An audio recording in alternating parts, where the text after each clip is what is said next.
It's important to us. I think it's important to everyone. Now, I think with all we can start talking. Yes, don't forget to raise your tablets and introduce yourselves when. So, Christian, please, CNN. Okay. Mr. President, thank you for taking this question. Can we get him down? Mr. President, I'm interested in the timeline. Today, on the anniversary, you spoke to your own forces and you called for victory within this year. You have heard the Western friends, your partners, talk about as long as it takes. You know that the Russian leader believes that time is on his side. Why do you think that it's possible by the end of the year, and how do you assess the meaning of as long as it takes from your Ukrainian perspective? Thank you for this question.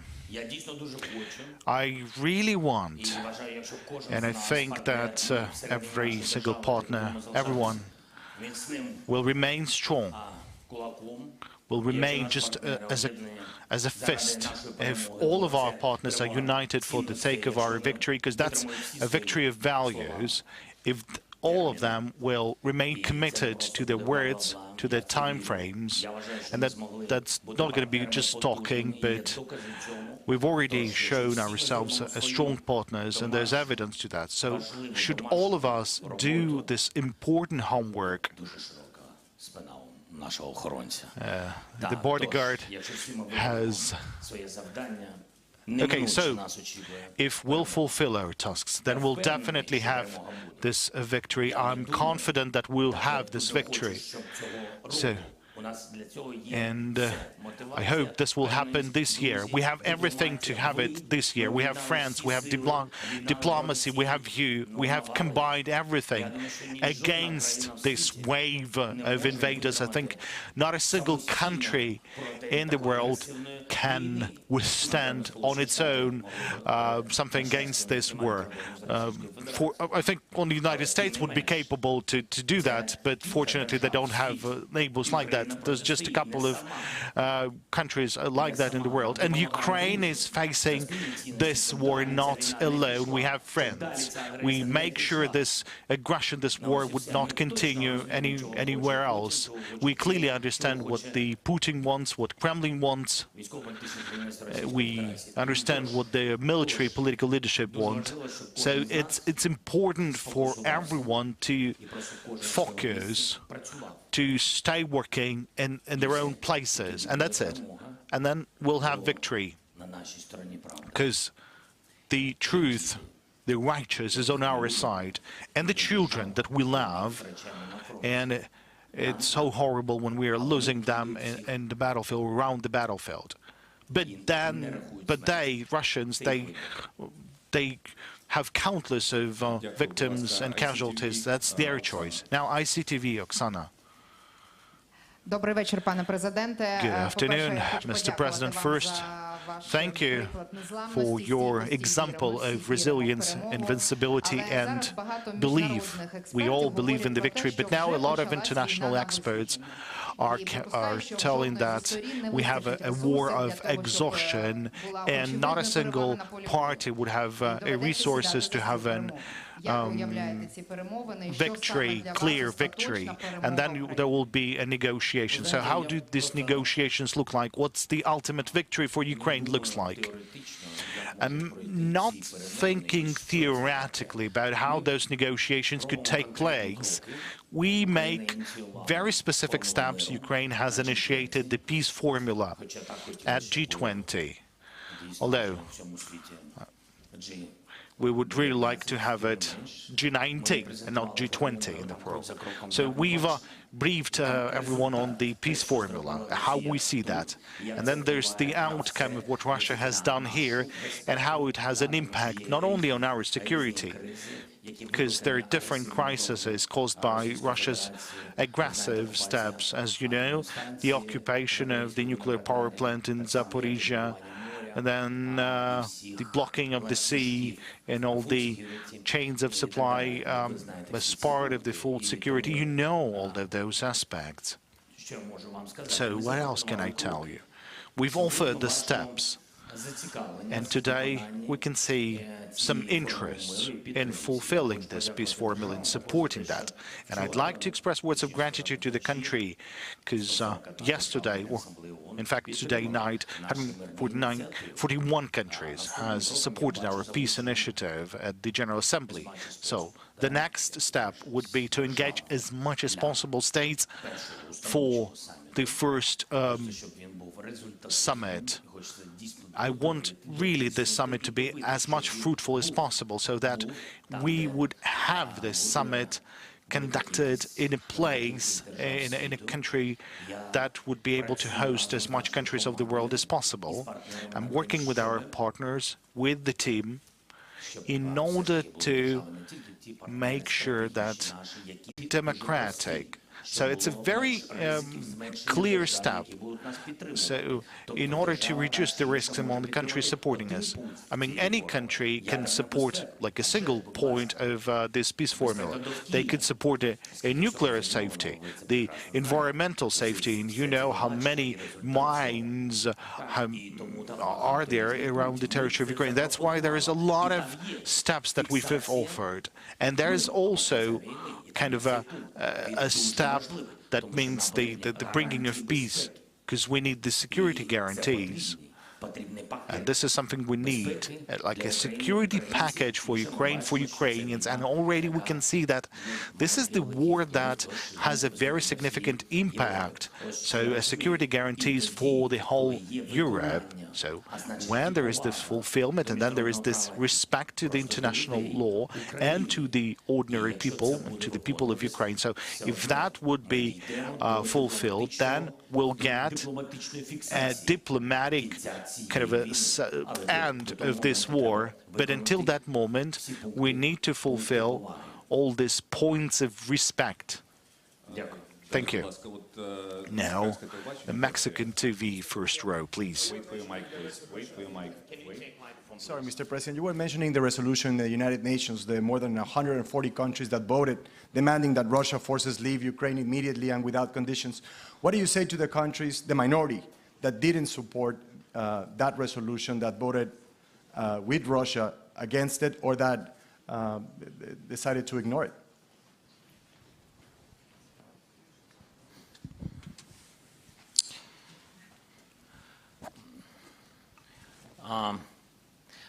Ви знаєте, напевно, щоб Now, in order to understand the war, the consequences and the losses as the result of the war, because you're not only losing the territory, but you're losing people, leaving people. And if you're not at war, if you haven't ever lost anyone, then it's hard for you to understand what's happening. What sort of pain is that for everyone around you? And it's hard to spread this information. And this is why we are working every day in order anyone to understand the consequences of the war, not through having this war, because it's painful, it's a weak position, because you're somewhere there. You're saying that we're not sure that in this way, but in what way? Should you definitely have a war with torturing, with rapes? Should you need to have it in every house of the world so that the people would finally understand the consequences of this bloody war? And then this big sick leadership of this Russian Federation, then there is this journalism to have this information being spread. It's hard to get this information to those countries that are voting against it. But still, we are working. There's 141 countries who voted in favor of that. There is this support to territorial integrity and sovereignty. So there's the answer, how these countries are, what sort of attitude do they have? So there's an answer in this support. Yes, they have to withdraw from your sovereign territory. Now, how do we work with the other countries? We do work. And I believe that Ukraine really needs to make steps forward, like towards the African countries. I think we worked not at a sufficient level. We didn't pay sufficient attention to the African countries. That is why we have a special program initiated by Ukraine. We are increasing the number of embassies in the region, and then look at the Grain from Ukraine initiative and other initiatives on food security. So this is what you need to do. A daily investments in peace. I think we wasted that time for many years since the beginning of our independence, and that is why currently we are fighting for our independence. And that's not a coincidence. We didn't have a strong fist of partners before the war, and that's right. But now we have it. But we're still lacking a number of individuals at this fist of common support. So, and I'm talking about the African continent, the Latin America. It's also very important, and I would really like to have a conference and a meeting, or rather a summit, with the Latin American countries and Ukraine. And it's very difficult for me to leave outside of Ukraine, but I would go to this meeting to tell their media, to tell their society, like, I'm ready to step forward. Our diplomats are making this step forwards. We're ready to work round the clock. If we'll get more hours in the daytime, we will do that. So this is how you would need to work 30 years. Unfortunately, it was the war that made us work so effectively, but nobody would have expected something like that out of neighboring country of Russia, that you would have something like that from Russia. There's this just willingness to destroy us completely, utterly. And that's why it's not a correction of mistakes. I'd like to say that I don't have any questions to anyone. I don't want to deal with that part of the past. I'm looking at the future. We need the total support of the war, and we will be victorious. We're working on that. And that dialogue is absolutely fair. This is a dialogue with many countries. We've worked on the unification of the European countries, and there's not only the EU member nations, but other. Setting up tribunals, you might understand why that it is. It's a matter of responsibility. But before you go and establish something in your country, you need political will, and unification. And UN has been very useful in that respect, because any government, country or leader can receive support to that process, and we're working on that as well. We are convinced that the resolutions will be supported and voted for. We're working with certain countries that we see as crucial for the matters of tribunal. We see them as leaders. This is actually the Netherlands. We're working with Mark Rutte. We're working with Mr. Rishi Sunak from the UK, with other countries as well. We are thinking about the compensation mechanism. There has already been a few steps already, and our Baltic friends are very helpful. And Baltic Trio and Poland, they have been supportive along the way. They are supporting us with everything we ask for. Why is it so hard? Because, well, to address the first part of your question, these institutions that you referred to were set up a long time ago. They haven't been through this type of immense aggression, and this bureaucratic system does not give a clear answer to the question of when the justice will be served, when fairness will happen. And for those who lost their homes, the economy, everything, they want justice now. And it makes sense that they They want justice and fairness. We have specific examples. We were working on the matter of prisoners of war and Andriy in particular, and other colleagues, they were taking a great care to check the condition of the prisoners of war. As you've heard, there have been tortures, and now the Red Cross, it's an international institution, they didn't manage to the prisoners of war to check their condition. Are they hardworking, insisting? No. We were insisting and working hard. We were doing our best, paying immense effort to get our men and women out. But to this day, we do not have access to the prisoners of war. And this year, the year is a year of the full-scale war. But we have to remember that the war began in 2014.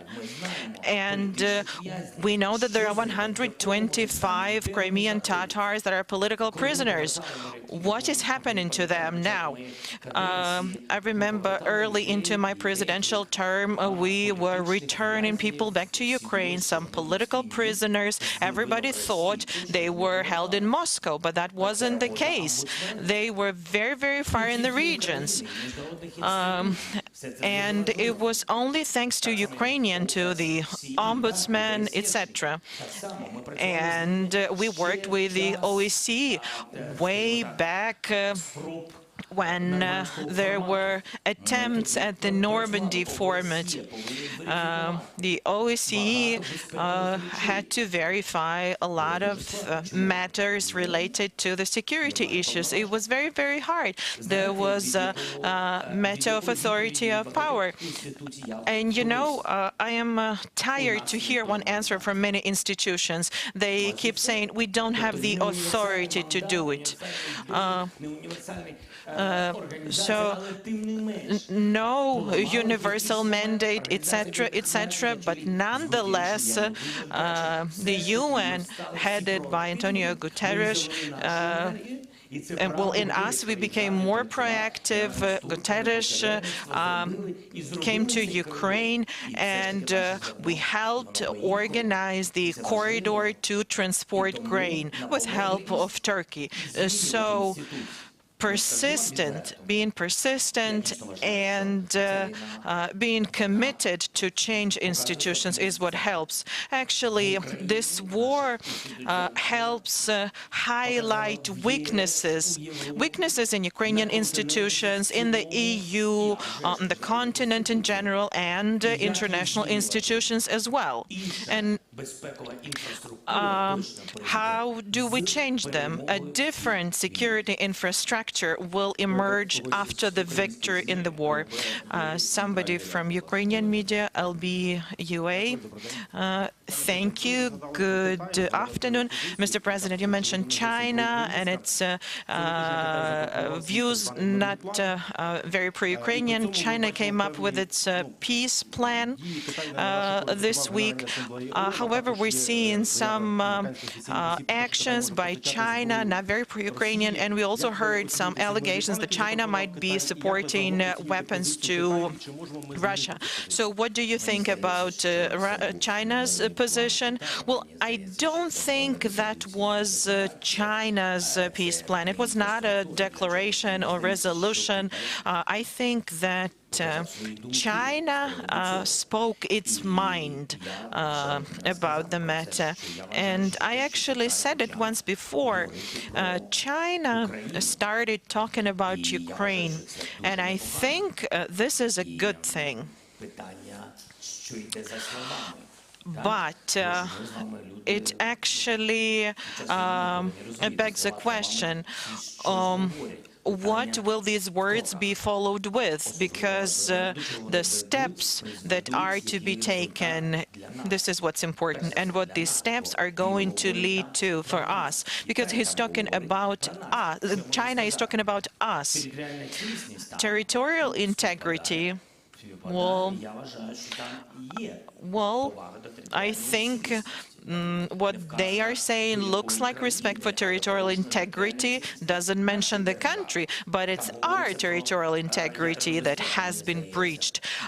Nuclear security was mentioned as well. I think this is in line with the interests, global interests and Ukrainian interests. There are some things that make sense to me. There are things that I disagree with, the entire world I think disagrees with, but nonetheless, this is at least something.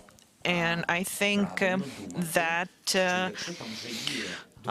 we would be safe to assume that if there are ideas that are aligned with the idea of respect for international law, territorial integrity, and some security considerations, we need to put that to good use.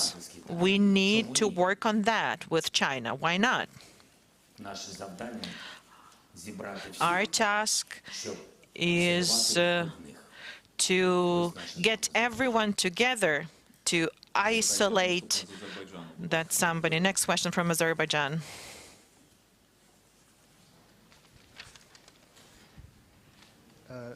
Вітаю, пан президент, азербайджанський журналіст. Good evening, dear Mr. President. I'm a journalist from Azerbaijan. What is the support to Ukraine from the post-Soviet countries, from Azerbaijan in particular? What specific steps do you anticipate, and what specific steps are you planning to take in internal and external policy? Mr. President, my son asked to take a selfie with you. Would that be okay? We'll start with what your son has asked, and then we'll discuss the question that you posed. Dear colleagues, but this is a bad example. Please, please don't be doing that. So your question was about my assessment of Azerbaijan's support. Well, actually, the answer is in the question. If an Azerbaijani journalist is asking a question in Ukrainian, that means he has made a choice between Russia and Ukraine. Thank you for your support. Thank you. Regarding President Aliyev, we are in touch with him. We communicate with him. We are grateful for support that he's extended to Ukraine, and he respects our sovereignty. I think that's priority number one. He has respect for the territorial integrity of Ukraine. He thinks that Crimea is Ukraine. Thank you. Let's talk to this part of the room. NPR, National Public Radio.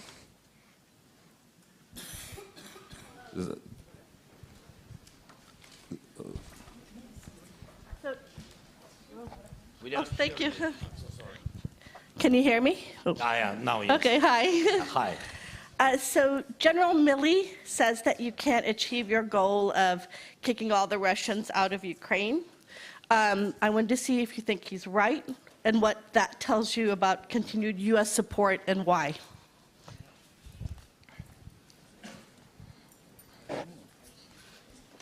Дуже дякую. Thank you for this question. First of all, I know General Milley personally. We had a meeting, and I haven't heard that from him. I respect the opinions and views of the military, especially the partners that have been supporting us, that have been leaders in our support of General Milley. Really things that I think I would have heard that before. Secondly, support is everything. So if General Milley з нашої держави, я думаю, він, а від нього це дуже залежить, він повинен пришвидшити постачання зброї. Мені здається, так повинно бути. Що стосується підтримки в цілому Сполучених Штатів, якщо ви не проти, я додам. Я вважаю, найголовніша відповідь – приїзд президента Байдена. I think the most important was the visit of the President Biden.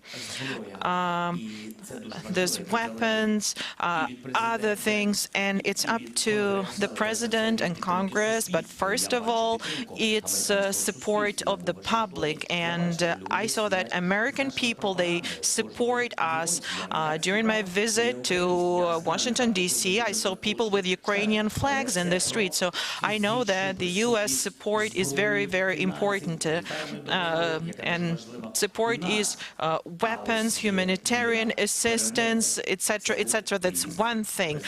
And there's another thing, believing in our victory. And this is what President Biden's visit was about. And President Biden came to us. And General Milley hasn't been here yet. Sky News, Deborah, please. Thank you very much. Deborah Haynes from Sky News. Do you believe that Ukraine can achieve victory on the battlefield? Or do you believe that ultimately you're going to have to negotiate, maybe even compromise, maybe even talk to Vladimir Putin? And if I may ask a second question, please. Around 20 of NATO's member states have increased their defence spending or made pledges to increase their defence spending following the full-scale invasion of Ukraine last year. Would you like to see all 30 member states increase their defence spending, given the need to continue to support Ukraine? And that does include the UK, which has yet to do that. Thank you. Дякую за запитання. Thank you for your question. Якщо щось забуду, будь ласка, нагадайте мені. If I forget something, please make sure to remind me. Дивіться, мені здається, дуже важливий момент. Багато держав. This important thing. 20 countries is a lot, but there are so many countries around the world who started to increase their defense budget. So this is a complicated matter and requires a complicated answer. There was a previous question, how do you reform institutional security globally? And you are talking about increase in defense budgets. That's the answer. The war in Ukraine gave rise to the resetting. Everybody understood that the systems are not perfect, that we need something more powerful. And I'm not talking about ammunition. There's a lot spent on cybersecurity, information independence, etc., etc. UAVs, IT, cutting-edge technologies. Everybody's clear that there's no cookie-cutter approach. Probably other expenses are increased as well, but bottom line is that what we're seeing now is the security system being reformed. And I think this is the right step to take. And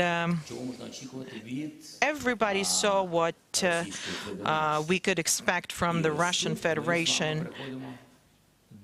And this brings us to the idea of compromise and negotiations.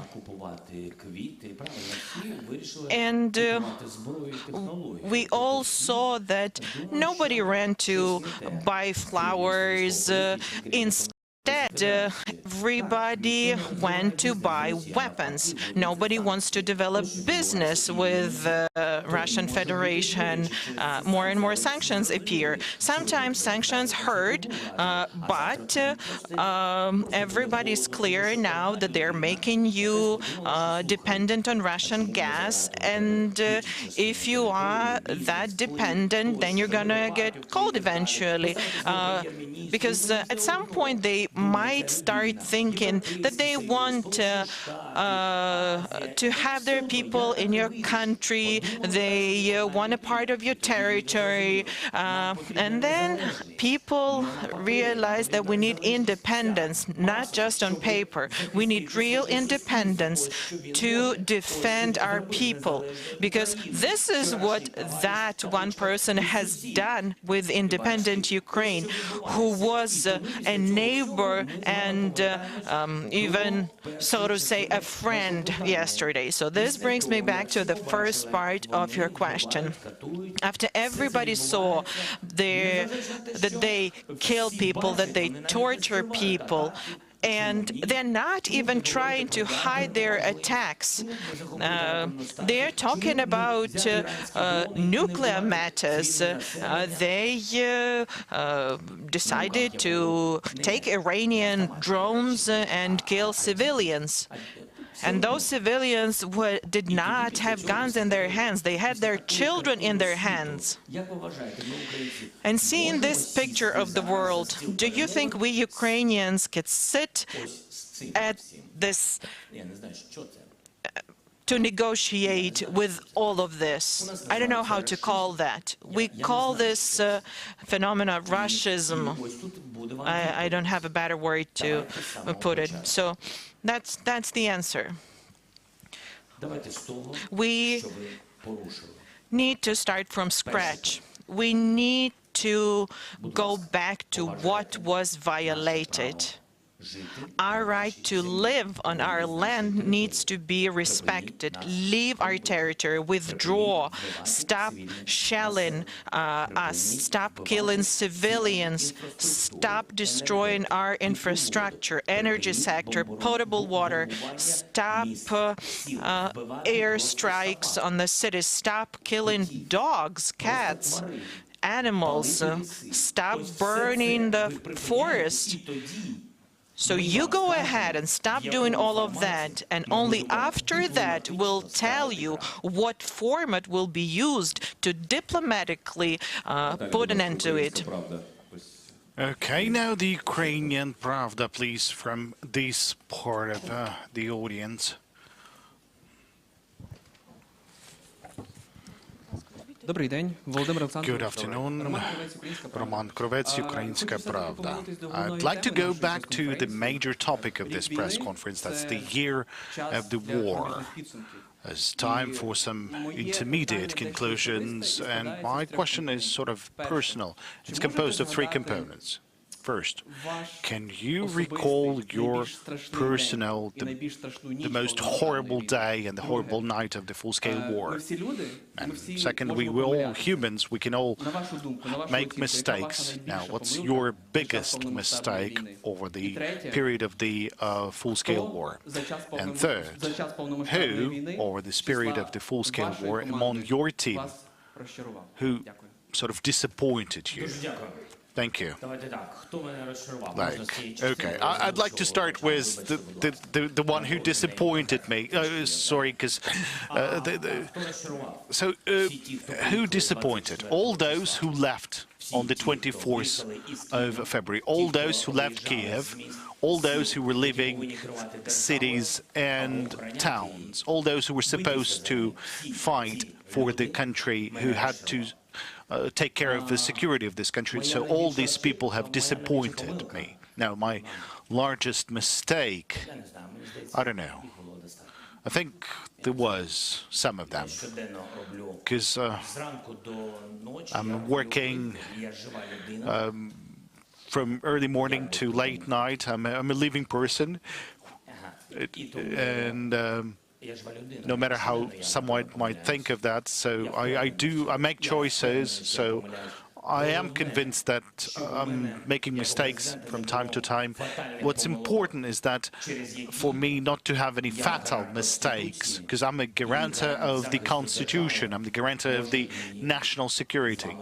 So what's important is that I won't make any fatal mistakes. Now, with God's help, I've haven't made any mistakes like that. Now, what was the horrible day, or the horrible night, the most horrible night?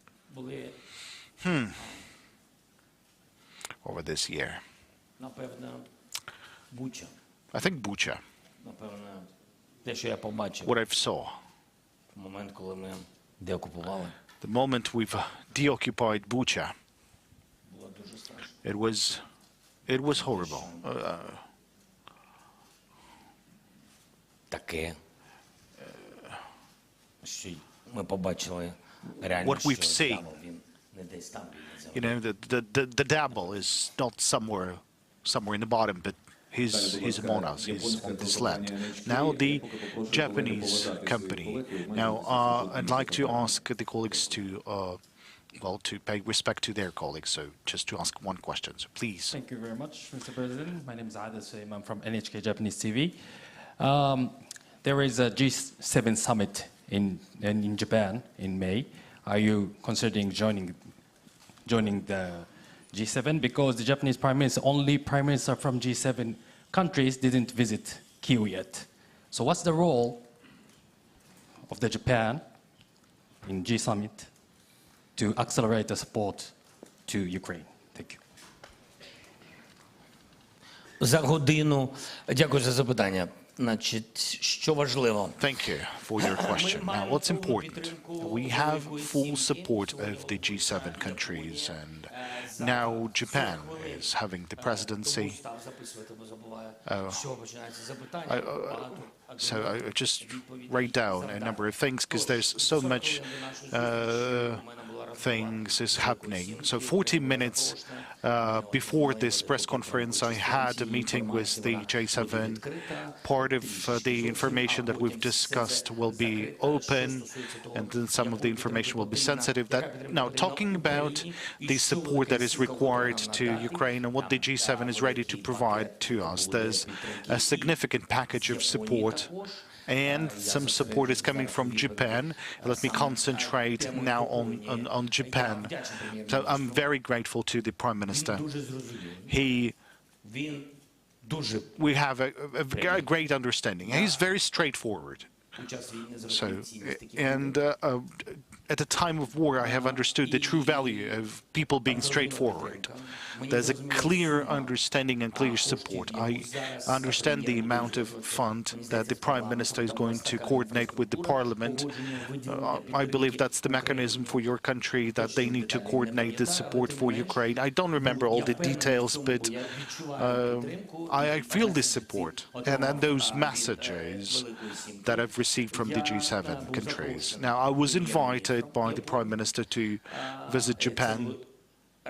That was earlier. We've received those signals over the diplomatic channels. The Prime Minister of Japan has received multiple invitations to arrive to Ukraine. He accepted one of the invitations, so I don't know when he will come to Ukraine, but we are really looking forward to his visit, because Japan has provided very significant support to Ukraine. I want to assure you of that. Яку роль зіграла Італія в ЄС? The role of Italy that has played in the EU. And, you know, there's a parallel in Japan playing a role in G7. I think somewhere after the end of this war, we'll be able to talk about this role, because that role is very crucial. It's very positive, and I'm absolutely grateful for this. Now, the CDF, please, in that angle. Okay. German television. Mr. President, 1 year ago, you've been the most wanted person worldwide. Now you are traveling sometimes abroad. You give press conferences without an embargo. Well, yeah. What makes you feel safer now? Are you less a target for Putin?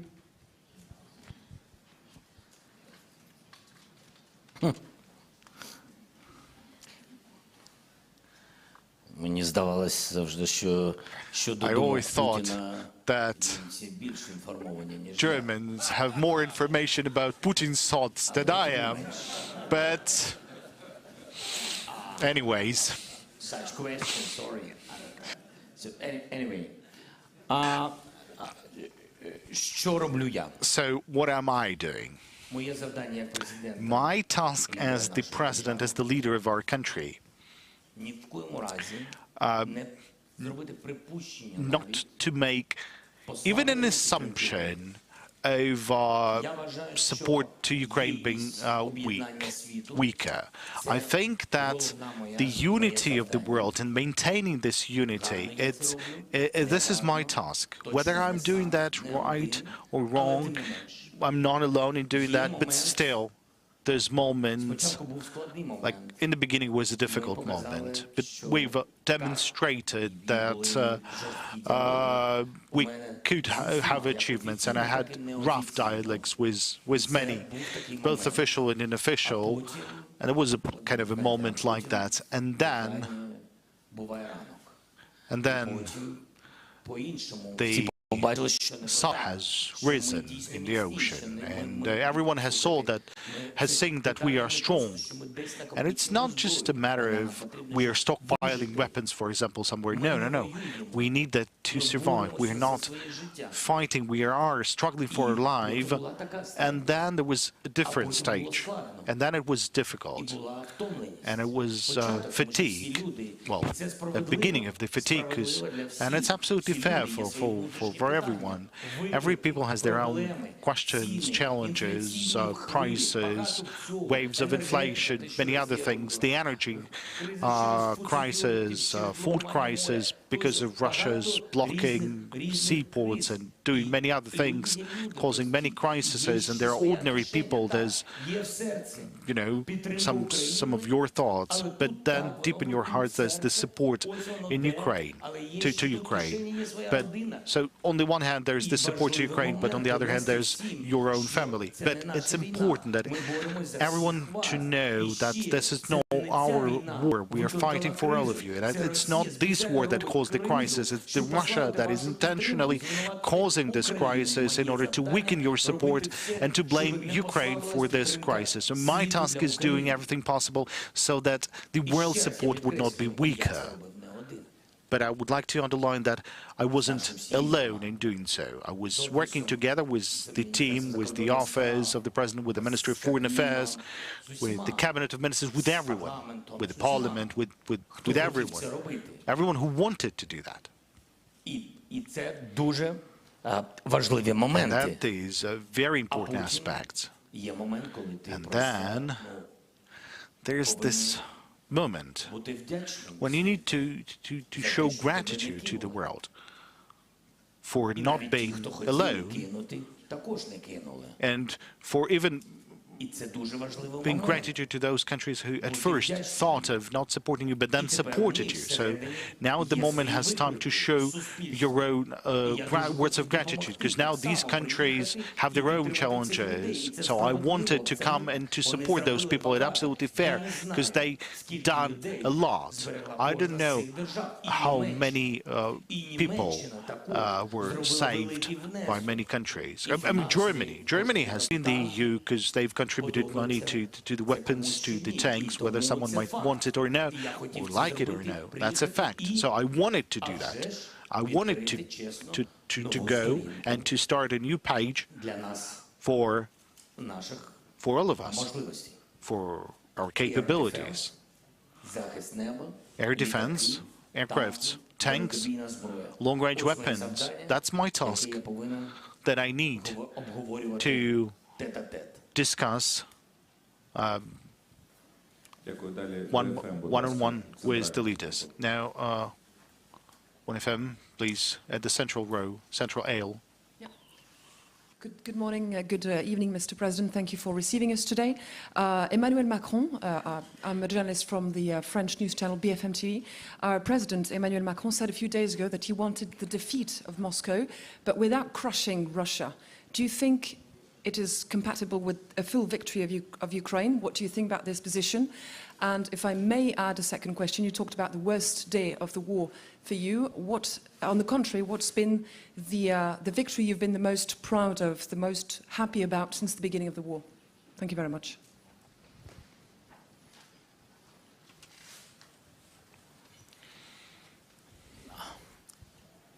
Emmanuel. Now, about Emmanuel. Many countries started to speak about what's going to happen after the defeat. I believe that this is informationally in favor to Ukraine now, what's going to be happening after this defeat. And it's important that the faith of the countries and the faith of the societies, because they always sort of get together and they always respond to the atmosphere. So that's a signal to all of us that most of the countries, primarily from Europe, they believe in the victory of Ukraine. And therefore they believe in the defeat of the Moscow. Now the major question, what you said. Now, what's going to happen to the Russia? Do you mean this one? Do you mean that? Well, actually, I don't care what's going to happen to Russia, frankly speaking. They have their own state. They have to think of their own country. If they would be thinking about their own country, there would be no war. If they would be thinking about their own democracy, freedom of speech, democratic reforms, not having slavery, prosperity instead. This is their wealthy state, but that takes time. You need to think of that. And we are currently working, we're currently thinking. So if we're thinking about the development, then we'll have no time thinking about the aggression or whatsoever. Well, how to cope with COVID. Remember, that was a big challenge to everyone in the world when all the countries, the adequate countries in the world, like they were then thinking what to do to their society. Now, someone else is thinking now, how about I do something against someone? So it's all about their question, their future, their destiny. Now, I don't think of this. I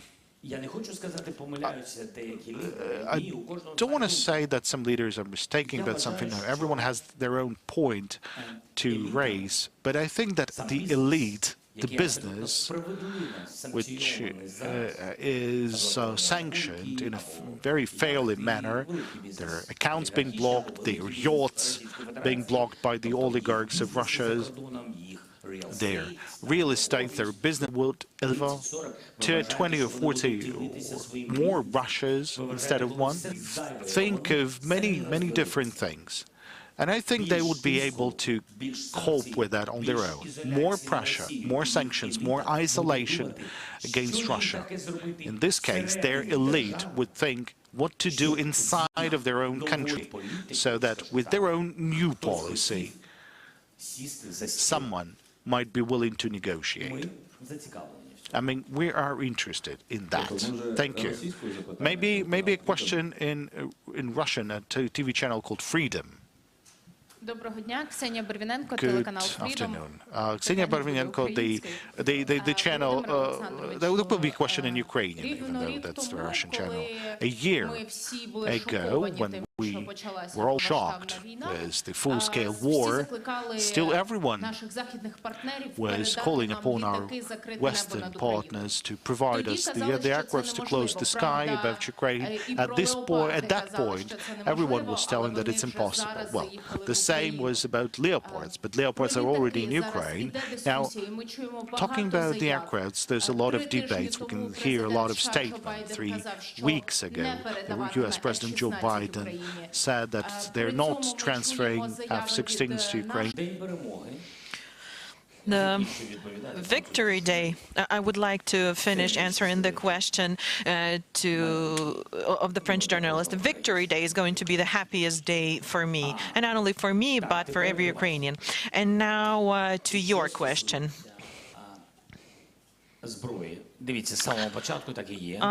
Regarding armaments,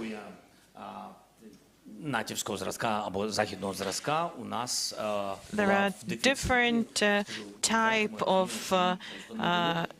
types of native weapons that we didn't have, and it's understandable because we're not a member of NATO. And I think it's a great accomplishment that we started receiving the 155 millimeter caliber of artillery artillery, HIMARS. So that was a victorious page in this war. It was very timely and it's very accurate and precise. Armored vehicles, we need them to protect our people. And there are all sorts of armored vehicles, BMPs, BTRs, tanks, and initially nobody even wanted to hear about the tanks. You were right. But then we found a moment, we found a key, and we did something. Last autumn, we saw that we are capable to take back our land. The occupation of the Kharkiv region was crucial, as well as Kherson's deoccupation. Without that, we wouldn't have been successful in receiving new types of weapons. I believe nobody in Ukraine couldn't even fathom that we would have Patriots, but now we are receiving help. People believe in us. There's a tank coalition. This is a lengthy, hefty process. This is the only weakness, because time means more people that we lose. And it's horrible to be losing our defenders. So that is why expediting deliveries of weapons, expediting delivery of not only air defense, but counter UAVs technologies, sea drones, etc., and also aircraft. And our partners, they know that we want to use that to protect our sky, to protect our people and our infrastructure. And that is why we started working on it. I had a meeting with the Prime Minister of the United Kingdom, and actually this meeting is an answer to the question whether Ukraine stands the chance of receiving high-level aircrafts. The training with the UK is starting. I had a meeting with Polish Prime Minister Mr. Morawiecki today. We are looking in training opportunities. We are negotiating. And there are 3 more European countries that we can receive training and aircraft from. It is also a matter of time because it requires training, but this is what we're looking forward to, comprehensive protection of our sky. Financial Times in the center. In the center, please. Gillian Tett, Financial Times. A very quick question. You talked about the Chinese peace proposal and welcomed some element of it, but it did not mention at all the withdrawal of Russian troops from Ukraine.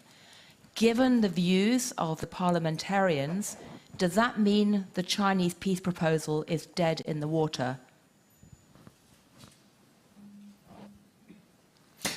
Ви сказали, що буде коротке питання. You said it was going to be a short question.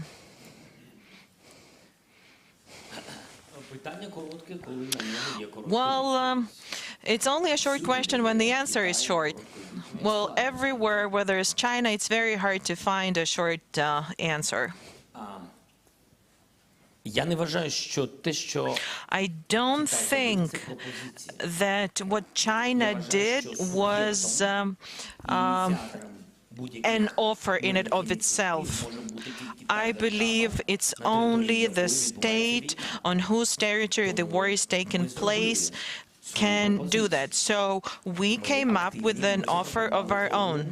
We came up with a peace formula. Well, I think it was an important signal that China looks like is going to participate in it. That seemed as their views. As of now, I'm seeing this as a signal only. I don't know what comes next. It depends on the further steps taken. I want to believe that China is going to side with the idea of fair peace and fairness, which is our side. I really want to believe that China is not going to supply weapons to Russia. This is very important. This is priority number one for me, and I'm doing my best to prevent that from happening. It is very important for us.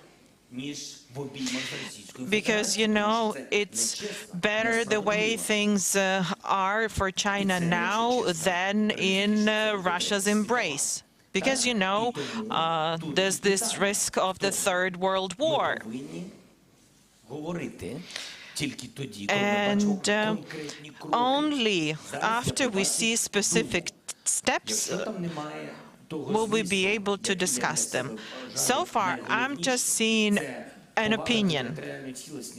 The most important is territorial integrity, and territorial integrity implies withdrawal of Russian troops. If it's not there, that means it is not okay with us, the way it is written now. If this is what's implied, that there is no withdrawal of Russian troops. Prime Minister of Sweden, Carl Bildt, no question? Okay. Thank you. Then next, Anadolu Agency, please, here.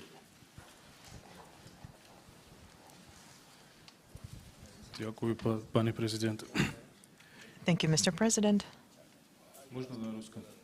Can I ask a question in Russian?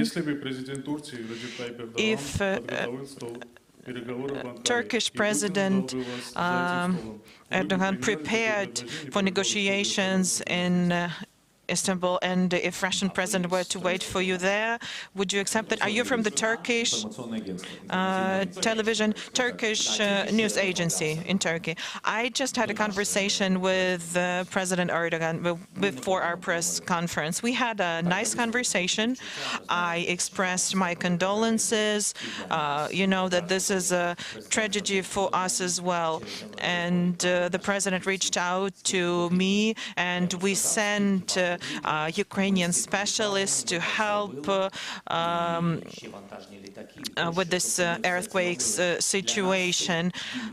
We sent cargo planes. This hurts us too. As a country in war, we perceive this pain as our own. I'm very grateful to President Erdogan for his assistance, with the grain trade matter, with Azov regiment. We managed to return some of the men that could have been executed. It wasn't all of them, but still, President Erdogan has done some things that are very, very useful to Ukraine. And he knows what I think about what you asked about in your question. He knows about my views. I reached out to him and we discussed it even before the war. And I told him, as well as I told that to many other people, I said to him, make sure Putin agrees to sit at the negotiation table. We cannot have a full-scale war happen. And he couldn't do it. But now he thinks he can. But we no longer are able to go for that. It's a different person. Putin, there's nobody to talk to. Українські новини News Agency. Good evening, Mr. President. If I may, I'd like to ask a question about internal matters, internal processes. As we remember, in 2021, the National Defense and Security Council imposed sanctions against 100 Ukrainians, the so-called blacklist, the U.S. blacklist. those were the people that were sanctioned there. And there were a lot of well-known businessmen, high-ranking officials in that list. But also, some people were missing in that list, and they should have been there. In particular, I'm talking about an official, Eduard Stavitsky, now known as Nathan Rosenberg. In 2021, the U.S. Treasury imposed sanctions against him, but unfortunately he's not under sanctions now. And you know what kind of person he is. You know that he's been anti-Ukrainian, he's prosecuted by our Ukrainian law enforcement. So the question is, how can you explain that during the 9th year of the war and 2nd year of the full-scale war, people from Yanukovych circles still have businesses in Ukraine? It is not sanctioned. And one more. Well, just a minute. Let's answer. Let's address this one. First of all, I'm not quite clear who you were talking about. Well, every time the U.S. gave us a list of persons to sanctions, we would mirror that and sanction them. And if the person you're talking about is culpable, then we will correct ourselves.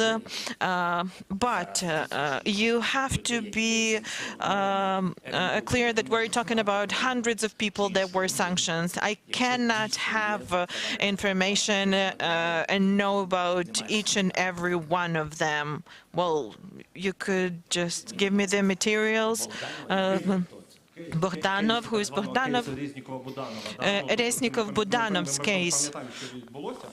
We remember what happened and what didn't happen. You understand what I'm talking about, right? I just wanted to hear from you what happened exactly. Please ask a question. Was there talk of replacing the Minister of Defense, Reznikov? In particular, Mr. Budanov was a candidate, but he wasn't appointed due to some reasons. Well, the reason was that it's only the civilian that has to be a Minister of Defense, but he is military, and so that runs contrary to the law. Did you have a conversation with Reznikov and Budanov about this situation? Well, the decisions that I'm making as a Supreme Commander-in-Chief with regards to the security and defense of our country is something that I do not discuss publicly, some of the decisions. One of those decisions is security situations in some areas of the country and some institutions. I had some ideas. I'm not talking about the ministry specifically, but rather about the infrastructure that is supposed to be providing security. So I was thinking about making them stronger with different approaches. And this was with regards to the border regions of Ukraine and temporarily occupied close to the line of contact, bordering the occupied territories. And this is the context in which I was discussing this matter.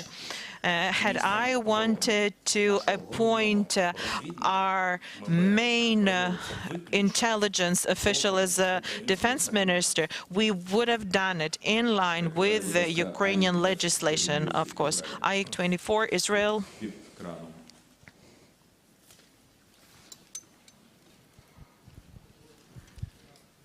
Thank you, Mr. President. Regarding Iran, you reportedly said last week to our Israeli foreign minister that Ukraine and Israel share a common enemy inside Iran, in the Iranian regime. Now, how does Israel help Ukraine in curbing the Iranian military aid to Russia maybe with intelligence, maybe with know-how, and also, you know, these alleged Israeli strikes on Iranian military infrastructures, do they actually help Ukraine?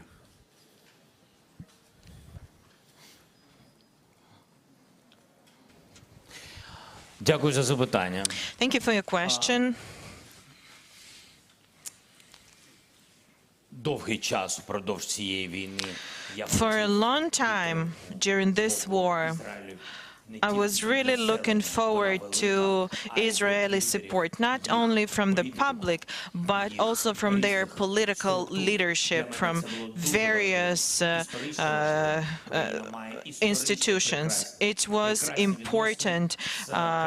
Historically, Ukraine has had amazing relations with Israel, and there were various conversations at different levels with different officials, public and non-public meetings in different formats and in different places, and it was hard to change their position because Israel has quite an uneasy situation with relations with Russia, Syria, etc.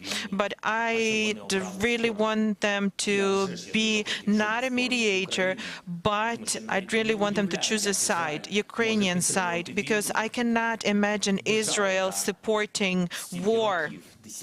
Israel is a country that for dozens of years has had war, so I couldn't even fathom that. And I'd like to address what you asked about. I know I have all the answers to the question, but unfortunately I will not be able to share them here.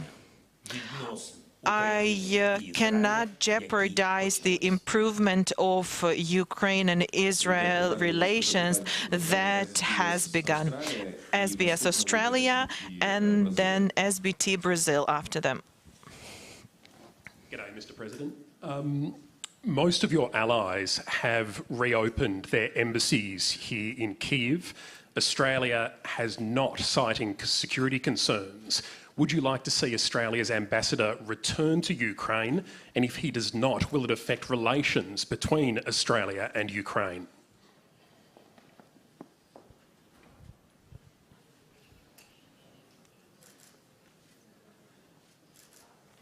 Приємно мати справи з таким журналістом. It's so nice to hear a question that you can say yes to. Наступне, пане президент. I'll be very happy. Really, I have relations with Australia, and really, they really helped us a lot. And you know, the very important thing, I had big, huge deficit with armed vehicles, and it's very important, yes, moment. And I don't want now to share all information, how many we've got from Australia, but anyway, we've got it, and that is great. That's why to shake hand the ambassador of Australia, I'll do it with pleasure.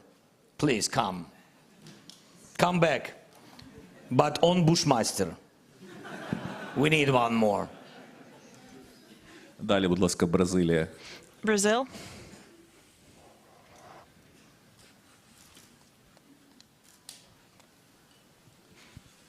Mr. President, President Lula is trying to gather countries outside Europe and North America to facilitate, to bring both sides to the negotiation table.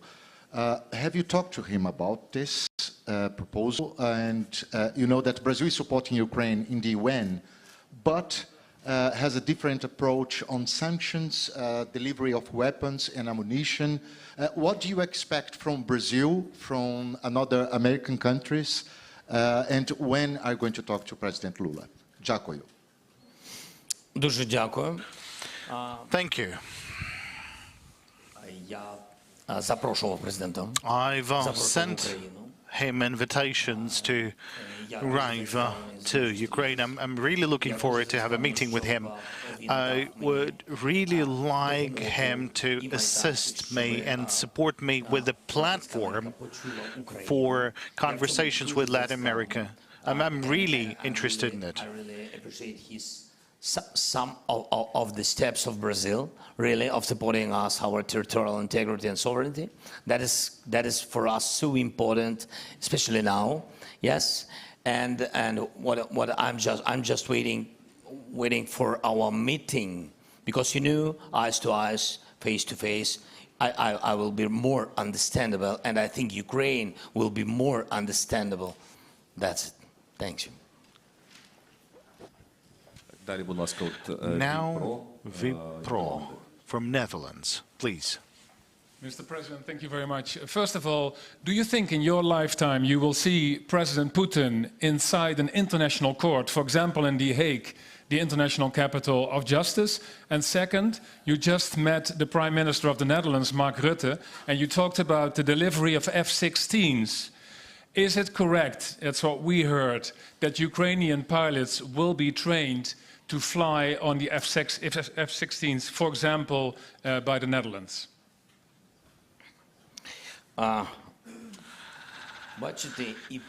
Well, it appears that both the first and the second question, it all depends on Mark Rutte. I mean, the situation in Hague and the possibility of providing us with aircrafts. So, I believe that it's important for Ukraine that we have a very good personal relations with Mark. We have a very good relationship with Mark Rutte. So it's good for Ukraine. Thank you. Okay, we can proceed. But looking at what you've said in the very beginning, yes, it's important to, well, to settle this matter with the accountability, with justice till the very end. I mean, having killed so many people, so many civilians, so you can't just have the situation at a stop, as we can see from different political proposals, like searching for a way out. Look, there are so many people being killed, and here is this leader of Russia, leader of a great country, and they have to take responsibility. It's not a child. It's not a child who broke something and you can simply forgive it. And I think then there is the different age when you need to be responsible for the crimes committed, to stand trial. Because, there is a room for jokes, and that's something you would like to watch with popcorn, but that's only if that would be funny. But that's a tragedy. There's so many people, civilians killed, and that is why you would need to take responsibility for what was done, and I sincerely hope there will be this responsibility. Where MH17 was down in Ukraine. As you know, many Dutch people were on board of that plane, as other nationalities. Have we got a common goal to get President Putin in front of judges, because Dutch investigations found out that President Putin decided to down MH17, as he has decided to go into your country? And the Dutch photographer wanted to give you this photo of the sunflowers on that location of MH17. Please keep your photo, and we'll take it after the press conference. No. After the press conference, please. But I know, I had so many different presidents from different countries, and always they said, our bodyguards or Sergei, they said after. And you will see something after, but I didn't see yet. That's always like this. So thank you that you showed me. I will remember. I will remember it. Yeah. Що стосується... Послухайте. What's the main strength of Ruta and your system? And what's the strengths of the results and the outcomes and the court rulings? I believe that Hague and Netherlands and Mark, this is something we've talked about today, that the justice, it's very hard to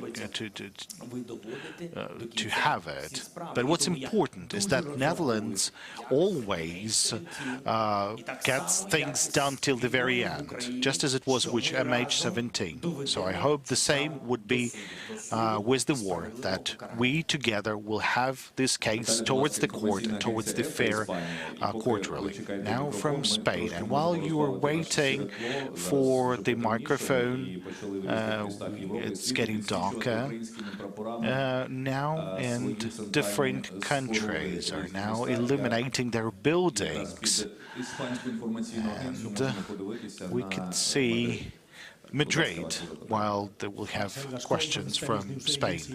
I would like you to comment on the Spanish support that yesterday our Prime Minister promised that maybe he will send 10 tanks, or he will consider sending 10. And which role can Spain play in your goal to get closer to Latin America?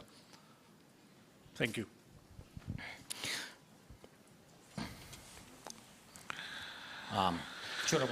Yesterday. Was it yesterday? Was that yesterday that we had a meeting with Pedro? Oh, it was yesterday, indeed.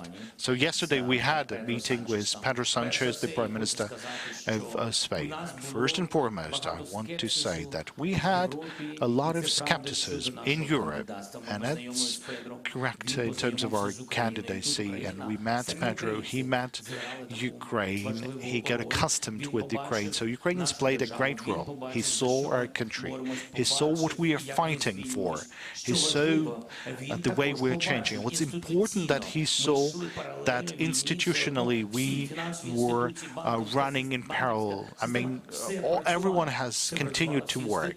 All the banking institutions, the rest of the institutions still working despite the war. And I think it's great that he came in April. He was among the first leaders to arrive to Ukraine. So we found the relationship through him. And I think that the Spanish society has understood Ukraine better through him as well. And then there was this attitude of your society towards our internally displaced persons and refugees. If I'm not mistaken, there's 165,000 Ukrainians currently hosted in Spain, and that's a lot of people. He understands what we are fighting for. He supports us in the EU, and I know that he's supporting us in the security matters within the NATO.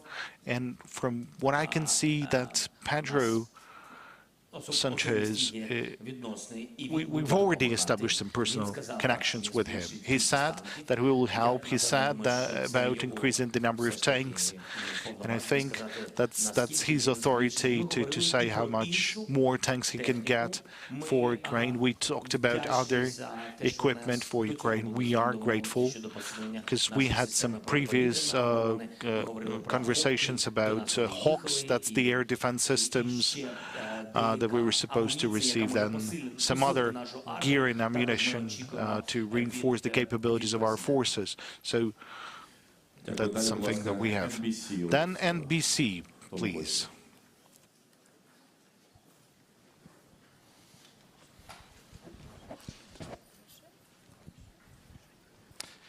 Thank you, President Zelensky. Last week, the president of Poland had said that if this war is still going on 1 year from today, there's a real danger that an empowered Russia will invade another state. Given how effectively you have held back a Russian advance with NATO's help here in Ukraine, is it even conceivable that Russia could invade another state, particularly a NATO state? На жаль, так. Unfortunately, yes. Unfortunately, I believe that it's possible. And that might happen. Why? I can give you an explanation. President Putin needs to demonstrate successes and victories. So there is not going to be a success on the battlefield in Ukraine, and he will not succeed with the massive revenge in Ukraine. So he would need to demonstrate success, and everyone understands that he can have success in weak areas, and better it would be countries that was under the influence of Moscow before the war or during the Soviet times, and it's better to have some sort of conflicts or maybe some sort of Відбувається. І тут Молдова, ви знаєте приклад Молдови. You know the examples of Moldova. You know that our intelligence have intercepted the documents, and I openly, publicly told this. I brought this information to the EU. I have provided that. Well, the moment I have received this information, I transferred that information to the President Mayassandu, and there's evidences that they wanted to replace the leadership of the country. Now, let's think how they can do that. How? I mean, they don't have common borders with Moldova. That means there would be an amphibious operation. That means an attack from the Transnistria or the attack of the Chisinau. So that's something that is happening, and they might be doing that. They might be developing this direction, because I don't remember when was the meeting. It was on the 10th of February. There was the meeting in Brussels. Now then, that's the end of. Now we have this end of February. That's the 24th. So it took them 2 weeks to find a different informational attack. So now they're saying that the situation at the borders, along the contact line between the Transnistria and Ukraine. Now, at this area, they're saying that there's some misunderstandings, some shots being fired, and they're saying through the media that Ukraine is planning to go to Transnistria. Why? Because they clearly understand that we respect the territorial integrity of Moldova. And we believe that the territory of Transnistria is, in fact, the territory of the independent country of Moldova. And they keep provoking us. From the very beginning of the war, we had some shots fired from Transnistria, and they wanted us to go there. And I told Moldova to think about this and to how to settle this issue, because that was a very difficult situation. That was in the beginning of the war. They tried to provoke from different sides. It was informational hybrid war and steps being made like that. So I think that Russia will try to have at least some sort of success. Look, a missile crossed the airspace of Romania. You know that, and then that missile hit the Ukrainian territory. So they will keep on doing steps like that, I mean Russians. And it's better to prevent such capabilities through sanctions and through making any other steps. We have a question, maybe from this area. We have a question from Romanian National TV.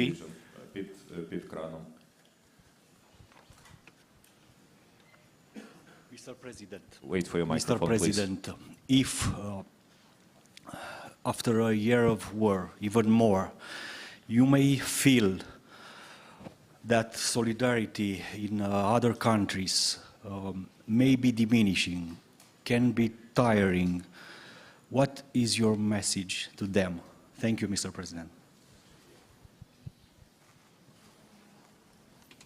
Який меседж?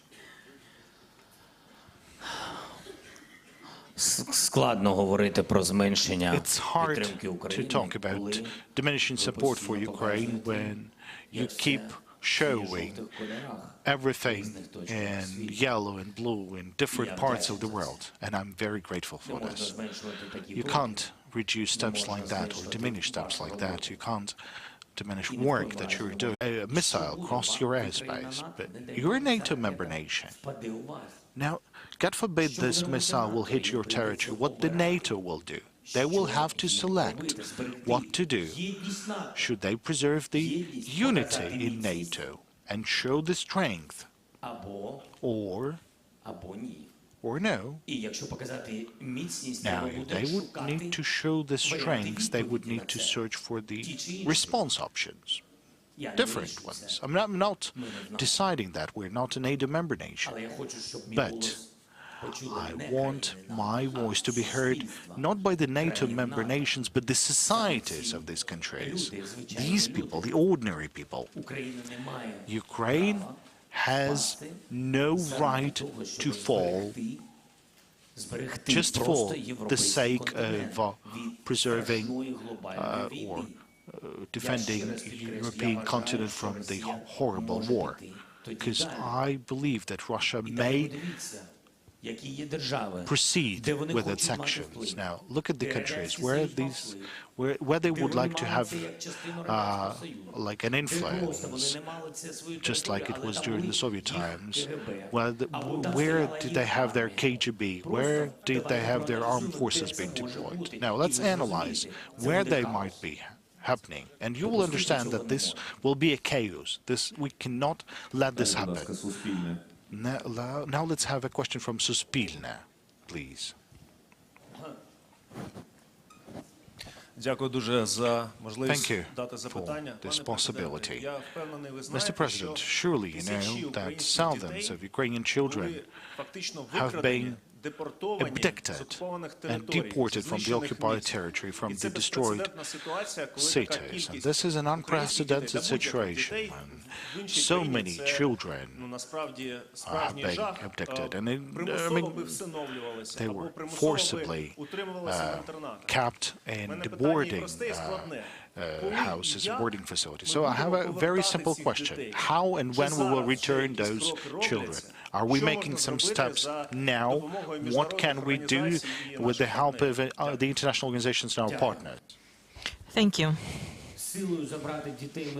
We cannot take the children back by force because we cannot enter the territory of Russian Federation. No global institutions can do that by force either. They cannot do it either because they don't have a mandate or because Russia doesn't want to let them in. So what we can do, we can exert pressure. There's going to be United for Justice conference in Lviv, and there will be prosecutor Han invited high-ranking leaders, prosecutors, international organizations, and different solutions are going to be discussed. Sexual violence tribunals, kidnapping of children, crime of aggression, etc., environmental matters. So that's one line of work. Secondly, Ombudsman is working. We have a coordination center that is working. It's very hard. Russians think that they didn't steal anyone. They believe that they provided shelter for those who were fleeing Nazi. The children will return home, and there will be accountability for what was done. So that's it at the moment. We are talking to the leaders about it. It is important that this matter has become one of the most important in the agenda. It is being discussed with leaders in the European Union, and I'm convinced that the more we bring it up, the more we'll be able to locate those families, the places where our children are, the higher the chances that this helps. This is not just a clear path, a clear plan. The only thing that is certain is that we need to deoccupy our land. I don't think we'll be able to return 100% of the children as of now. But after our victory, the children have to come back home. ABC. Thank you very much. Thanks for the opportunity. Mr. President, opinion polls in the United States are suggesting that a growing number of Americans believe that the US is giving too much support to Ukraine. What would your message be on the anniversary to those Americans? Thank you.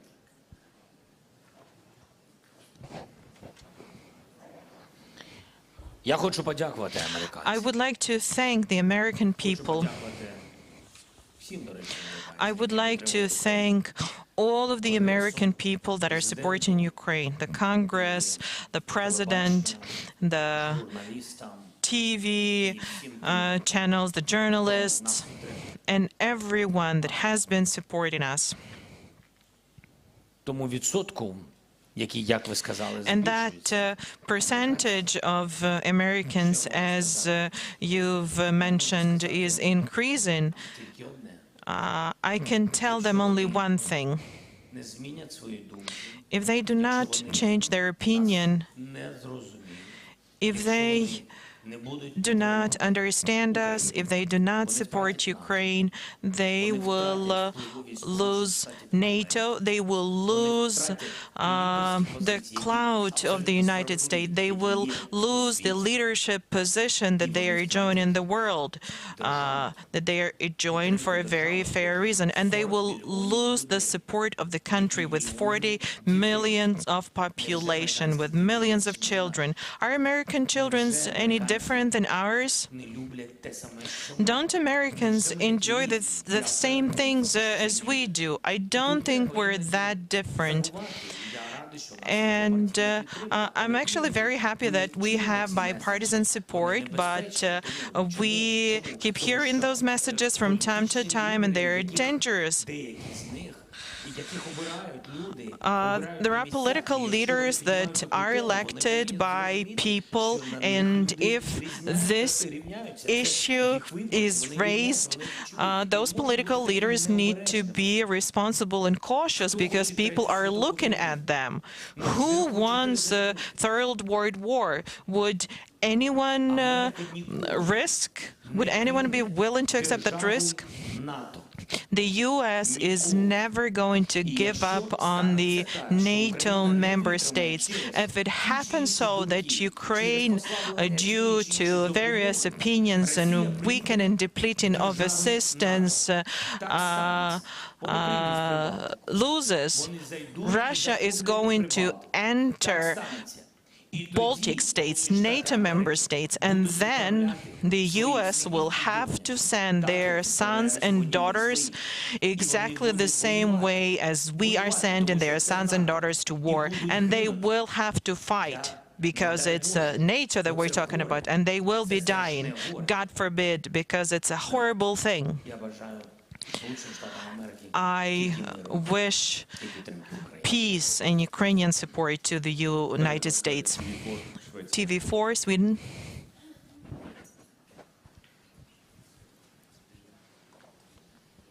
Thank you, Mr. President. I'm Anders Kraft from Swedish TV4. Thank you for your hospitality. The people here are very nice. It's my first time in Ukraine. Today, Sweden decided to donate or send more tanks and more military aid, including Leopard tanks. Do you have a special message, something for my viewers, the Swedes, today?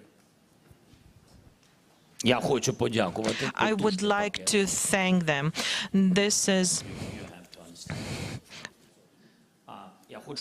I would like to thank them. Genuinely, I'm very grateful to Sweden. This is a very powerful aid package. We are enjoying amazing relations with Sweden, with the Swedish leadership at various levels. And we have some very high-quality meetings and negotiations, and there was a very good visit of the Prime Minister. And we are about to reach a very important decision. And it's hard work, so I wouldn't want to give details of it now, because we all need to prepare for that properly. But there's one thing I would like to say. You're doing a great job. It's a great decision that you made to become NATO members. And as you know, Putin managed to unite a lot of countries, people in those countries. And I'm very happy for you. I'm very happy for Finland, because it all means NATO becoming stronger. And NATO becoming stronger is not about stronger armies. It's about better security. So that is why we want to be a member of the alliance. We want to be protected. We want to be helping others. It's about collective security. So I'm very happy. There are some things to work on, and I'll be honest with you. You have to know that Ukraine is also helping Sweden. Thank you. South Korea, JTBC, if I'm pronouncing correctly.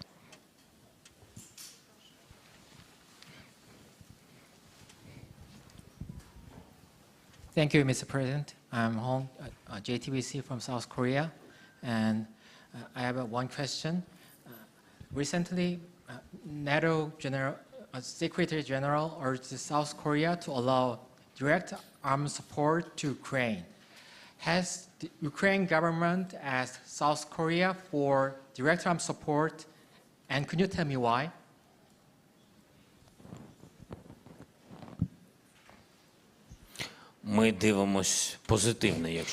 Well, it would be a great thing if there's direct supplies of weapons to us. We would welcome that. We actually invited the leadership of South Korea to come to Ukraine. We were working on a visit of our Prime Minister to South Korea. This was at the time when it was very hard for me to leave the country. We are very much interested in our relations. That is very important for us, and I think that we can continue it, and that's it. What can I say? There are some details what we discussed with other countries about your great country, and I hope that you will find possibilities to help Ukraine. Thank you so much. Thank you, Rada TV channel.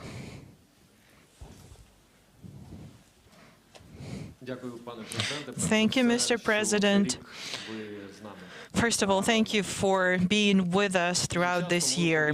Very often we hear since the onset of the full-scale war some public forecasts, some information about critical moments, turning points. I don't think that these are the terms and concepts that are used at the Supreme Commander's HQ. But I have to ask a question. What are the odds of physically returning Crimea back to Ukraine, and what would be the reintegration solutions for Crimea that hasn't been with us since 2014. Everyone in Ukraine really wants the next step to be the final one, the victorious one. And very often someone gets emotional when talking to the media, even governmental officials of different levels. They sometimes say that in some time this and that is going to happen. Why? Because everybody wants it to happen. Everybody wants to bring back all of our territories.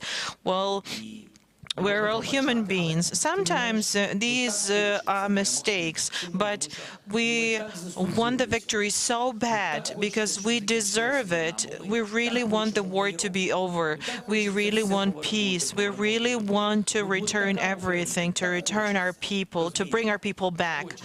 This is what we want. We want our military, our defenders to come back alive. We want life to return to Ukraine. It is not enough. Emotions do not suffice. Emotional statements are not enough. So regarding steps to be taken, there's only one thing that I can say. It all depends on us, and I'm grateful to you for being here throughout this year, and it all depends on us.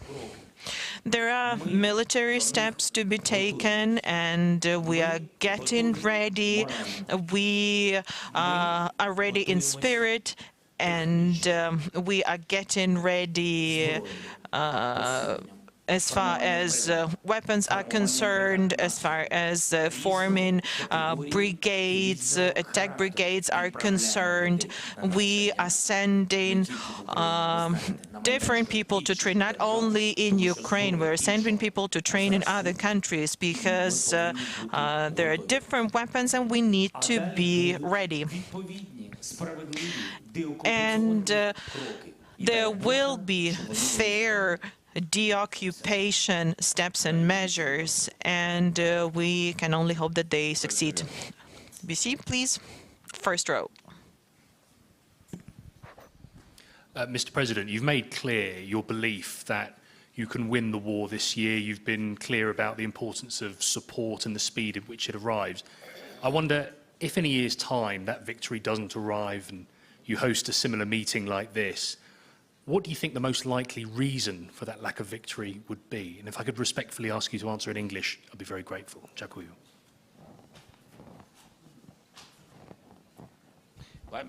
Yeah, no, I can. But what the question was? What about if we can't? I mean that if we can't win. If victory hasn't arrived for you by this time next year, what do you think the most likely reason for that would be?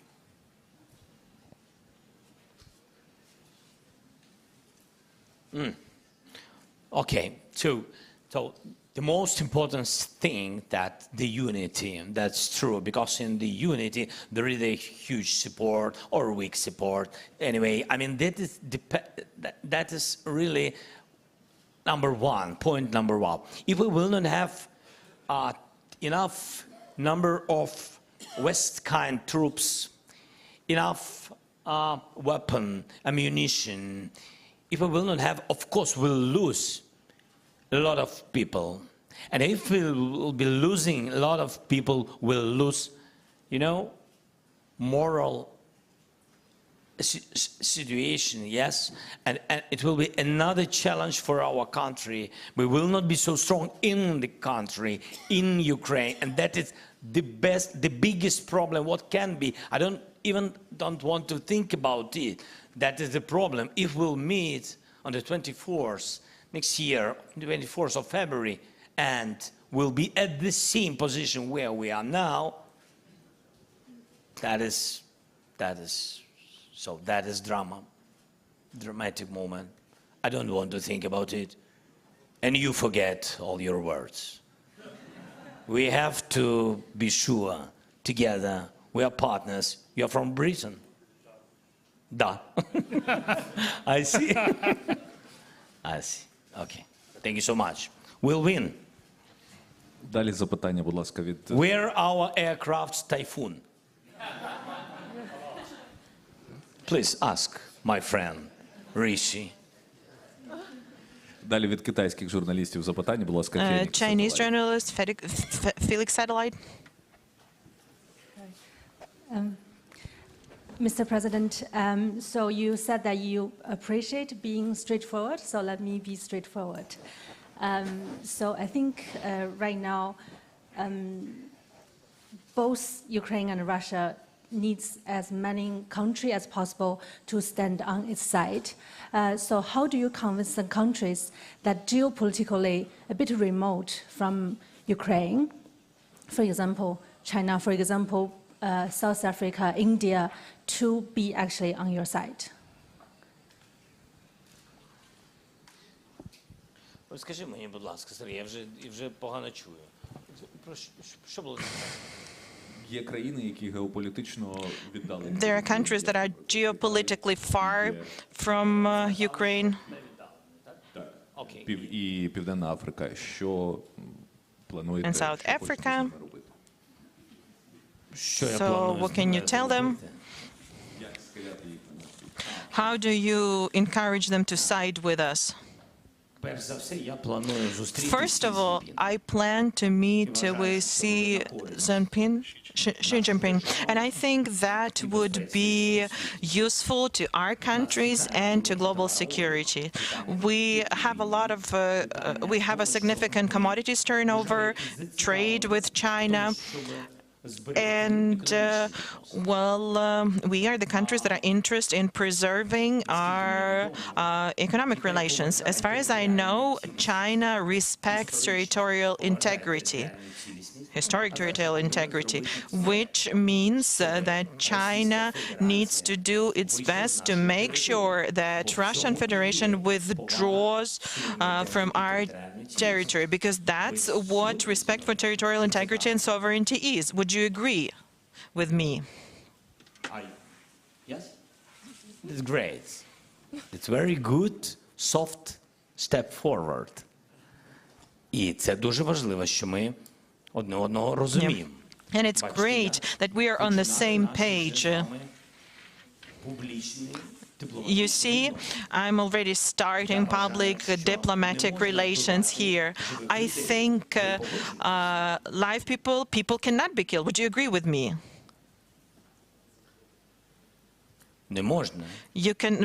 Living people cannot be killed. Civilians cannot be killed. Would you agree with me? I believe that a nuclear power plant cannot be occupied. It is dangerous for the entire world. Would China agree with that? Can you see that China agree? І я вважаю, що треба поважати. And I believe that we need to respect international law and UN treaty. This suggests that China supports Ukraine's peace formula. Would you agree with that?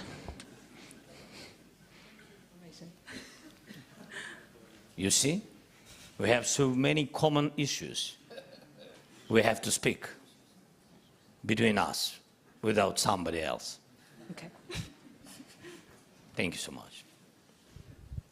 Давайте далі запитання від So, Аргентини. let's have a question from Argentina then. Maybe.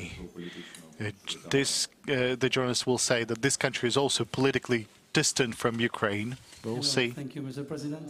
I want to ask for a selfie, but maybe an exclusive interview would be great. Could be after We'll discuss it later.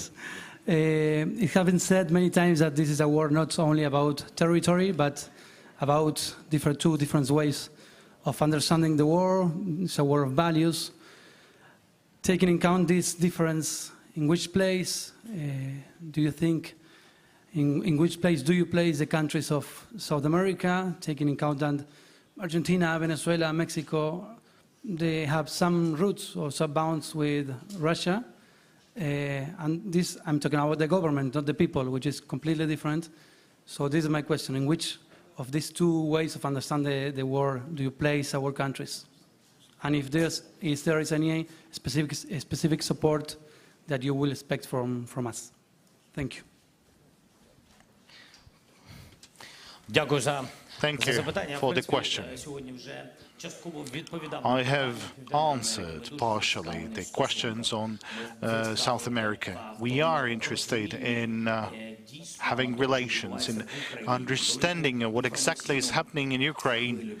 The Russian Federation has made a large informational campaign on the territory of Latin American countries based on their previous bounds. We are interested in you learning the true information. We have shared values. I don't want to repeat about this. We need to talk, really. We need to talk, and Ukraine has to talk to all the countries now, to all the countries that are not willing to support the destruction of the territories, the destruction of the states. We have to talk, because we're all interested in global security, because there are so many natural challenges. You can see what's happening around us, and therefore we have to think how to preserve the humans, the environment, the planet for our new generations, but we shouldn't think of how to occupy, how to make aggressive steps, how to wage wars, and how to create war and create military conflicts. So at this point, we're on the safe side. Same side. I just want us to know one another. We are lacking the embassies. Unfortunately, we weren't represented at all the continents that we talk about now so much. And we talk a lot, and this is not a coincidence. And answering your question, what role, what priority role is played? We believe you as equals. We treat you as equals. We treat you as countries that have a priority in terms of the relationship and building relationship. We can think not only about the security, we can also talk about things that are so much important to your business, to your people, anything that you might be economically interested in. Now the question from Reuters. I think it's in the other corner. Please. Max Gunder from Reuters. Currently, the United States still have not provided Ukraine with long-range weapons like ATACMS that Ukraine have requested. Now, does that make the deoccupation more complicated this year? Thank you for this question. I had a very frank conversation with the United States and with the EU countries, and that's one of the reasons for me to go to the EU and to UK and to the United States. Now, they know. You know, it's hard to kind of realize, based on the informational space, what was in Kherson, what was the deoccupation steps, why or where did they redeploy this 40,000 men, why the East has become reinforced. They don't know all these details, that the enemy was running. We were pressing them hard. We were making them retreat from one bank to the other bank, and now they're deploying the weaponry on the other bank and hitting our civilians. And we have to keep on saying and explaining that long-range weapons is about the protection of our civilians, because many partners, they have their own kind of thoughts in terms of supplying ATACMS and such powerful weapons. And by the way, we've agreed with UK. A different kind, but still it's a long-range weaponry, and we had to work a lot, because there's different kind of realization in terms of Ukraine needs long-range weapons to fight or to hit targets on the territory of Russia. And there's, thanks to Telegram channels, there's different sources of information that are institutionally represented in many countries around the world. I don't know why this is happening. In some cases, that's an informational policy of Russia, like a wave of disinformation or misinformation. Now, in some cases, that's internal fears that Ukraine could not be provided with F-16 ATACMS or others, because Ukraine would be hitting targets at on the territory of Russian Federation. But I want to tell you publicly now, we are working hard so that people have understood that Russia has deployed their weaponry specifically at a certain range on the occupied territory in order to kill civilian population. Now, we need to hit those targets and defend our territory and defend our people, to hit the weapons of Russians that are currently located on the territory of Ukraine. We are protecting our own population. We have Kherson. I've explained a lot.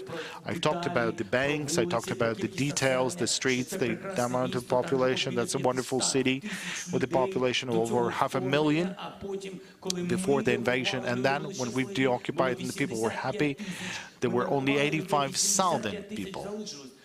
Only 85,000. Someone was forcibly deported, others were killed. We found graves, someone left the country, and when we've deoccupied in a week, a couple of thousand people have returned, like what Russia has done. They've deployed weapons on our territory and started firing from the other bank of the river Dnieper, knowing that our weapons would not be able to hit them, and they were killing civilians. And now there's people being killed, and so the people were leaving the city. And where are they hitting? They're hitting bus stations, electricity, potable water supplies, gas supply pipelines. That's what's happening. I mean, you try to go to the hospital, they're hitting hospitals and schools. So that's what happened. And it's hard to find information like that. So even if you be reading things like that, you know how many spams are there in addition to the correct information. That's why any person, different leaders, they're reading, they get reports from intelligence, but still, I mean, you can trust that or not. You need an emotion as well. People would need to understand this, and they would need to receive true information from Ukraine. So that's why we need to talk to Africa, to Latin America on different matters, and really we need to talk to US, to EU, so that we would be provided with long-range weaponry. This is a challenge. Another bigger challenge is the aircrafts, but we need to exert pressure. We need to keep on talking. Thank you. Now the fifth channel.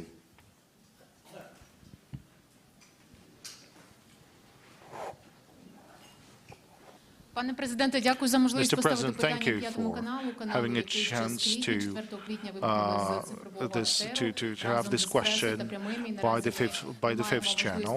We were disconnected from the news environment. We were not allowed to to operate. But when US and NATO were warning about full-scale war, you called upon Ukrainians to not listen to the provocations. Now, do you kind of rethink that shouldn't be the case? And do you think that it was your personal mistake that the citizens were not well prepared for this war? And what could be the punishment for the ex-head of the security service of Ukraine and your friend Ivan Bakanov? Do you think he's in Ukraine? And do you agree that because of FSSU? Thank you for report. It was good. I thought I was here on the 24th of February. I wasn't going anywhere. And I think that's important, that we have not lost the country. And yes, it's thanks to the people of Ukraine, and that's thanks to the armed forces of Ukraine. And I guess that's thanks to me as well, a bit. Well, that's many people think so. I'm not a hero, but at least I've done something since we're here in the deoccupied Kiev, in many of the deoccupied cities of our country. Maybe I did something. We have NATO weaponry, and we are fighting, and we are not signing any treacherous agreements like Minsk agreements or whatsoever. Well, that might be not something that is comfortable for you to hear, but I'm grateful for your presence. It's great. And I know that you will be here still. You will still work. That's wonderful. But what's the essence? That we will win. Well, no matter what president, what sort of president do you have? I mean, with the former president, you did not win. So I'm grateful to the journalists, to soldiers, to journalists. And it's good that you're on TV, and it's good that despite different accusations that I'm a president of Ukraine, that I have destroyed the Russian presence in the Ukrainian parliament, I have destroyed the Russian channels in Ukraine, and I have destroyed the oligarchs. I'm sorry, but one of those oligarchs is the owner of your country, of your channel. Apologize, of your channel. Let's have the next question from the Latvian channel, please. Дуже дякую, Latvian television. Thank you. Mr. President, we in the Baltic states and in Latvia, of course, totally understand that Ukraine is fighting also for us, and we are really thankful and appreciate that. But you also mentioned that Russia might be interested in to attack NATO member states. So after all this very extremely difficult year and bearing in mind all your experience, what would you advise to the Baltic states how to live in this time?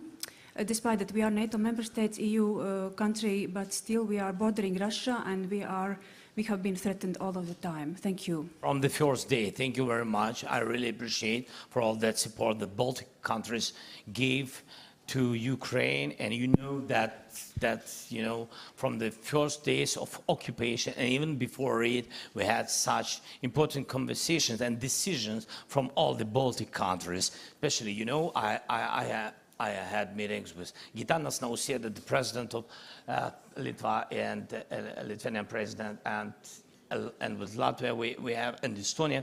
All the countries are on our side from the very, very beginning. And when I'm speaking about the very beginning, we are speaking about 2014. So it's so important that we have such friends, strategic friends, really warm friends, real friends. That is important. And what can I recommend? We always, Ukrainian, will remember all that support you've done. And of course, we'll be together with you. And I wish you peace. And we'll stay strong. And I know that you will never be alone. All your people, all your great nation. Somebody said that Baltic countries, small countries, maybe small country, but very big and great nation. Thank you so much. Дякую. Від польських питання, будь ласка, від ТВП. Now the question from the Polish colleagues from TVP. And if possible, could you please change the system for hearing the interpretation? Two brief questions. You have a peace formula. We already know that, and that these are conditions for talks with Russia. But we know that Russia is not willing to respond to that. Now, how far do you need to go in order to make Russia sit at the negotiations table? Or the only way is to make Russians withdraw their forces? Or maybe, I don't know, have Ukrainian tanks in Moscow.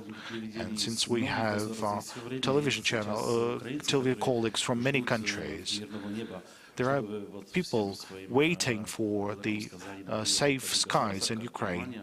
So Germany, Romania, Poland, UK, Spain. Now, what would you tell? Any message you would like to address to the Ukrainians, to refugees staying in those countries, since we have so many journalists from those countries? Well, in the beginning, you thought about negotiations. I think that under current conditions, that's something we've already talked about this. But still, we need to be strong. And in order to be strong in any negotiations, Ukraine needs to be strong on the battlefield. Now, in these cases, you can reach a fair peace under conditions of a civilized world. And I think that's the most important. If you retreat, if you are occupied, if you are diminished, and that's what Russia has done by reaching Kiev when they've occupied a part of our country.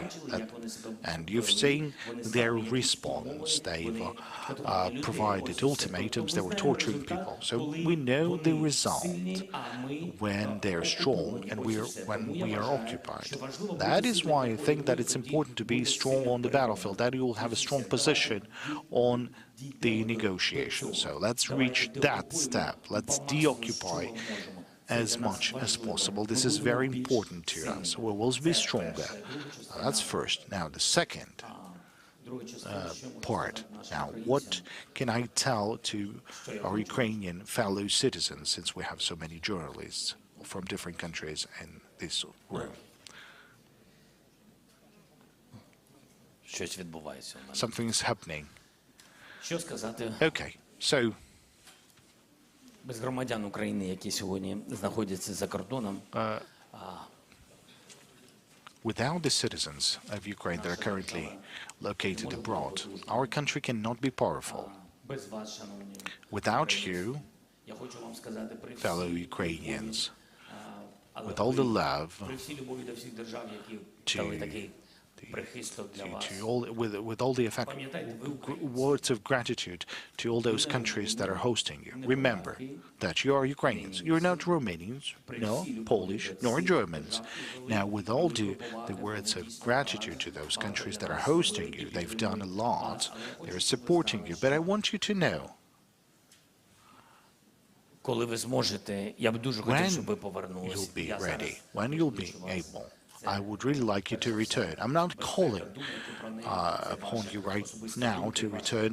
That's your security, that's your choice, that's your safety. But I want you to know that you're the very same Ukrainians as everyone. We are waiting for the return of the normal life. So please return, because we need to rebuild our wonderful country, because that country is built for all the people, for all those who are currently fighting and defending our country, and for all those who had to leave temporarily. Ukrainians, well, they are forever Ukrainians, even though they left the country for some time. Now, this is almost the end of the press conference. We still can take two questions. So let's have one from Обозреватель and Ukraine. Thank you for the possibility to ask this question. The question on the security guarantees that we've touched upon earlier. Just recently, Andriy Yermak said that we're about to have the security agreements, security guarantees, and Rishi Sunak said that hopefully they could be approved by July. And what are other countries considering the approval of the security guarantees? Anyone before the war and after the war? Thank you very much. We would like to have security guarantees on our pathway to NATO. We do not know when exactly we're going to make it there. It's not up to Ukraine at the moment. Ukraine has shown its strength on the battlefield, and it also showed that our public supports it. Regarding challenges, we really need security guarantees. We are negotiating that with the EU countries, with the UK, with the United States of America. So this is the circle of those that we've talked about it at the moment. When that is going to happen, I do not know. Ми Україна. Mr. President, the stolen childhood, the kidnapped children were already discussed today, and I would like to talk about family. This year has changed a lot for millions of families, and it probably affected your family as well. First Lady has been referred to by international observers as a symbol of resilience, and her voice is heard at various international platforms. So my question is, how did this 365 days of full-scale invasion change your relations with your family? If you could answer that. This is the last question, so I would really like to hear something about something personal.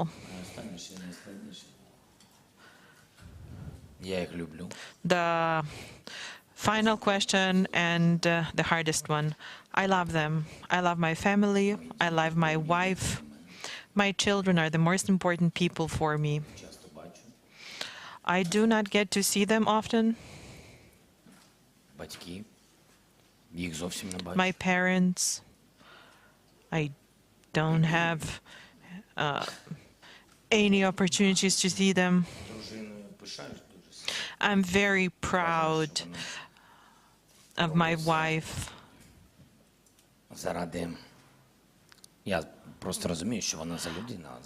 I know what kind of person she is, and I know that she is doing everything she can for the sake of children and the country, and of course it's a great thing for her to do something for the sake of me. Well, on a joking note, they're all in my heart, of course. And I was actually honest with you when I said that this is the hardest question, and I'm having a hard time finding words. The most important thing is not to let them down. The most important thing is to make sure that my children are proud of me. And I am happy that they're in Ukraine, that they go to Ukrainian universities. It is very important for a president of Ukraine, for the incumbent president or for the previous president. When you're a president of a country in war, you have to be here because the men and women are dying here, and it's important for your wife and your children to be here. I cannot order them to be here. What's important is that they are this kind of people, and I'm very lucky to have this family and this country. I can see there are a lot of questions, but unfortunately 2.5 hours were not enough to address all of the questions. But this has been a very hard week and a very hard day, so we have to wrap up now. Thank you, everyone.